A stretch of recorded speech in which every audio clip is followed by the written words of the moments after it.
I welcome all the class 9 students to this video session.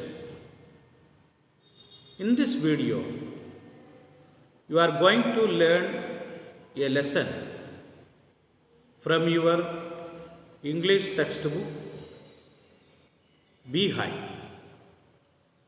The lesson 6, No Men Are Foreign, written by James Kirkup.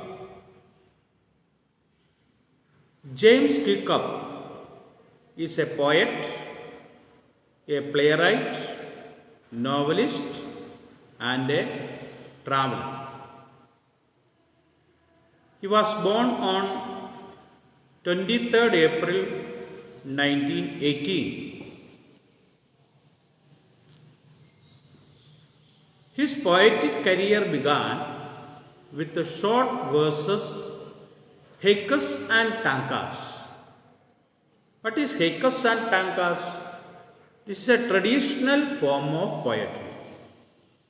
Haikus and Tankas are the traditional form of poetry. He is a fellow of Royal Society in Literature. He died on 10th May 2009. That is about the poet James Kirkup. Before the beginning of the poem, an introduction.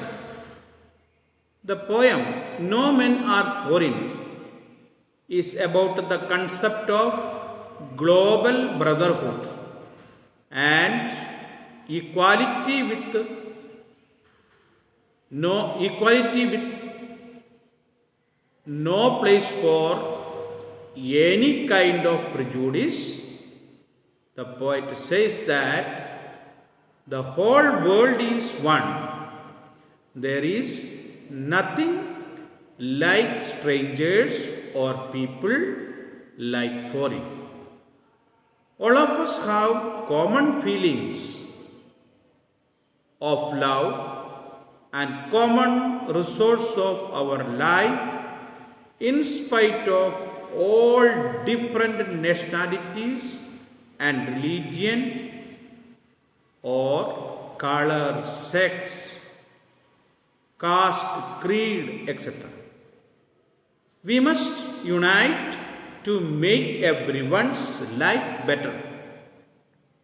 When we hate one another, we betray humanity.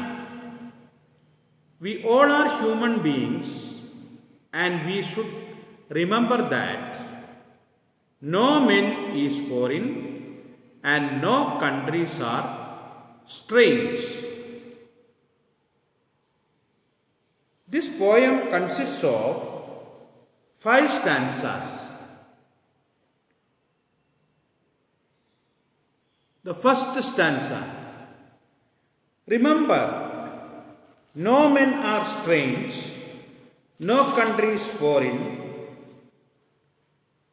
Beneath all uniforms, a single body breathes like ours. The land our brothers walk upon is earth like this, in which we all shall lie. In the first stanza, the poet emphasizes the value of universal brotherhood.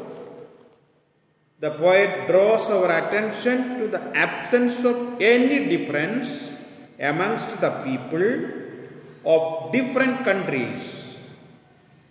He asks us never to forget that people living in other countries are not strange and unfamiliar, and they wear a different type of clothes.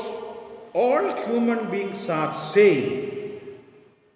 All human bodies live and breathe in a same passion.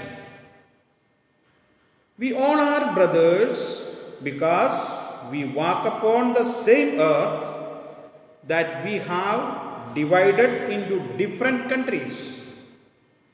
We all shall meet the same earth is the end.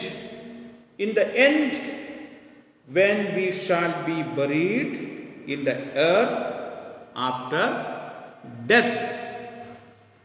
That is the explanation of the first stanza. Then the second stanza. They too aware of sun and air and water are fed by peaceful harvest, by wars, long winter start. Their hands are ours, and in their lines we read a labor not different from our own. Through the second stanza, the poet tells us all the people of the world are nourished and nurtured equally by the elements of nature, like the sun, air, and water. Everyone is united.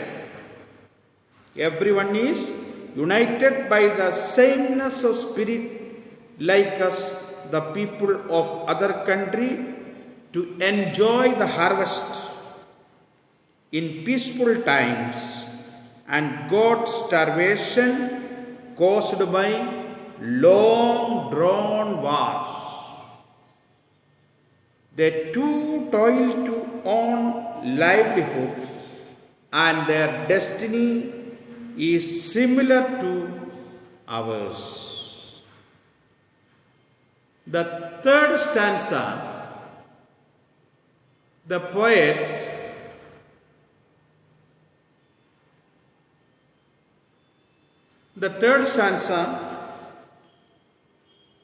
remember, they have eyes like ours that wake or sleep, and strength that can be won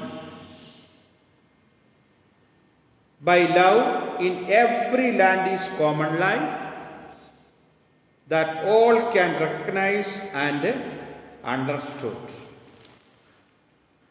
The stanza third, the poet asks us to remember that so-called strange and foreign people experience sleep and just like ours, their wakefulness can be won over by love and not by force. Their experience of life are similar to that of ours. Hence, we all find something familiar in each other's life and identify them each other. The next stanza, that is the fourth one, let us remember, whenever we are told to hate our brothers, it is ourselves that we shall dispossess, betray, condemn. Remember, we who take arms against each other. In this stanza, the poet says, we never do this if we are asked by a leader or a ruler. If we are asked by a leader or a ruler to hate and exploit the people of other countries, we must remember that this hatred would have a negative effect on us. We would find ourselves cheated ours and to deprive us of the peace of universal brotherhood, we would condemn ourselves to the life of enmity and strangeness.